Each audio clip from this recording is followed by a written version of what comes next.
Welcome to my new audio series, Jumpstart Daily, where I give daily tips on how to jumpstart your business, your ideas, and more.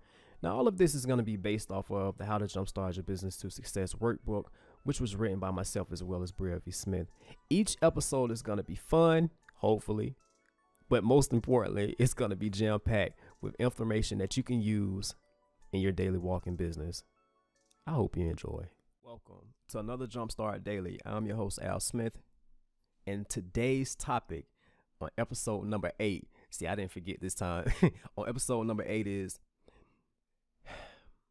you really should charge more. Like, man, I was talking about this on the last episode, and it kind of saddens me that so many people are doing this. You really should charge more. It's today's topic. You really should charge more.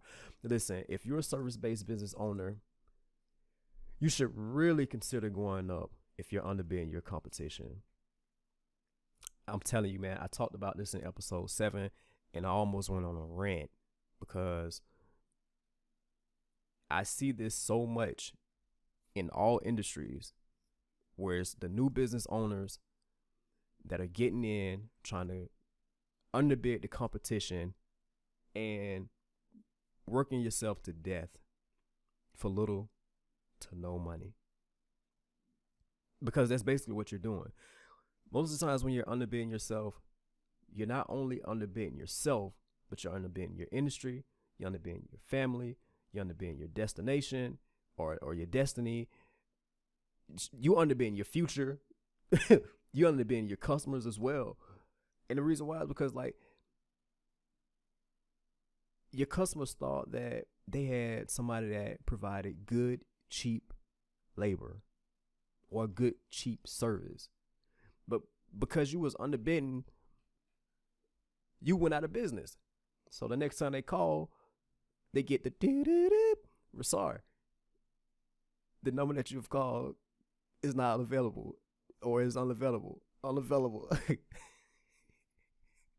It sounds funny, but I'm really being serious. How many times, and this is a question that I want to ask, how many times have someone questioned you about your higher price point when they came back to use your service? Like, just think about that. Like, how many times has somebody questioned you about your higher price point when you've gone up when they use you again?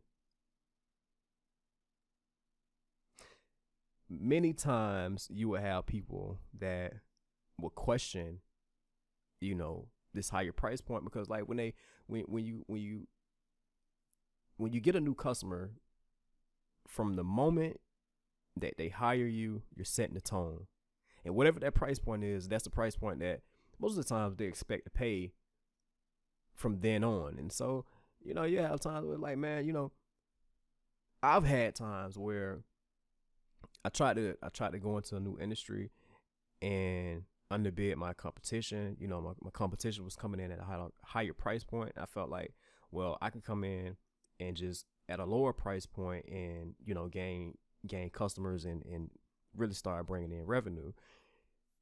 And I do it, and then I have a repeat customer, and this time, I've raised my price, and they question me like, man, what's going on? I thought that you, hey, why you charging me so much this time? Why you charging me so much this time, man? Last time I came to you, you was charging me $15. Now you want to charge me $25. Why you doing that? Oh man, come on, man. You better than that now. Don't, you ain't got to be like the other guys now. Why you charging me so much? What's going? And and that's the type of conversation, it's the type of reaction that I'm getting when I'm charging someone, what I should be charging them. And so I can't blame anyone but myself, because I've set that tone. You set the tone. And so I'm telling you, man, you really need to go up. You should go up on your prices if you are in the service-based industry. You really should, because this is what happens. Cheap prices will oftentimes bring in cheapskates. Just a known fact. I'm telling you, if you're listening to this audio, I guarantee you, if you've been in business long enough to know or to have like come across customers that you've done business with before, I guarantee you, you can understand exactly where I'm coming from when I say people will question your higher price. And it's only because you set that tone. So when you go in, make sure you're setting the tone at a higher price point. That way, if you go in and you say want to come in at a lower price point, they won't be questioning it. Or if they do question it, and this is the thing, sometimes people will question the lower price point because they're used to paying that higher price point. It's like it's the psychology of setting the tone.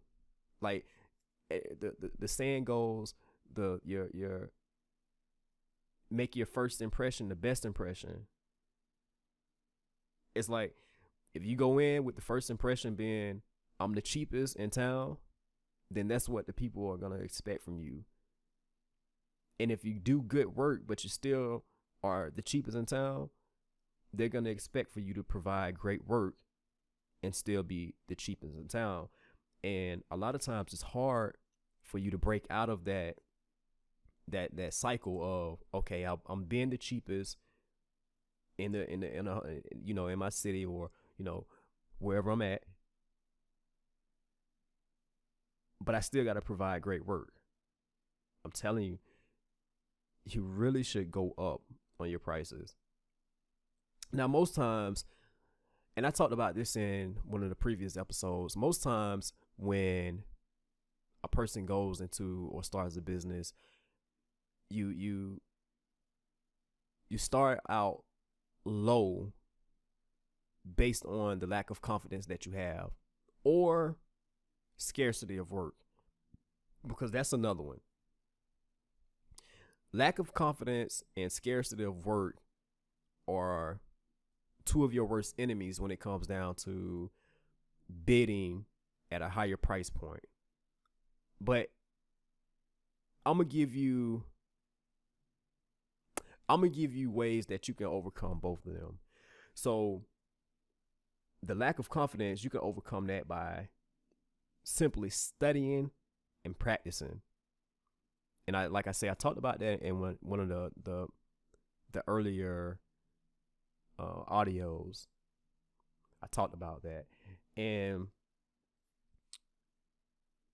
the to overcome the scarcity of work, you can overcome that as well by marketing and advertising. And I talked about that in one of the earlier episodes as well. And so just go back to one of the earlier episodes. I don't know what number it was or what episode it was, but basically I talked about both of those in somewhat depth, and as well as how to go about overcoming both of those. So basically, I guess I can wrap it up for the day. Make sure that you be on the lookout for the next one for tomorrow, because I'm dropping another one tomorrow. As a matter of fact, I drop one every day, Monday through Sunday, and I keep doing it until I run out of ideas. But as of yet, I haven't ran out of any ideas. So with that being said, man, I'm Al Smith. This has been a Jumpstart Daily. I hope this helps you jumpstart your business and your idea. And listen, be sure to like, comment, and share this post. Subscribe to us on YouTube at The Think New Podcast. That's ThinkNue Podcast. And connect with me on LinkedIn and Twitter. I'm Al_Think New on Twitter and Think New Al on LinkedIn. And be on the lookout for another Jumpstart Daily dropping tomorrow.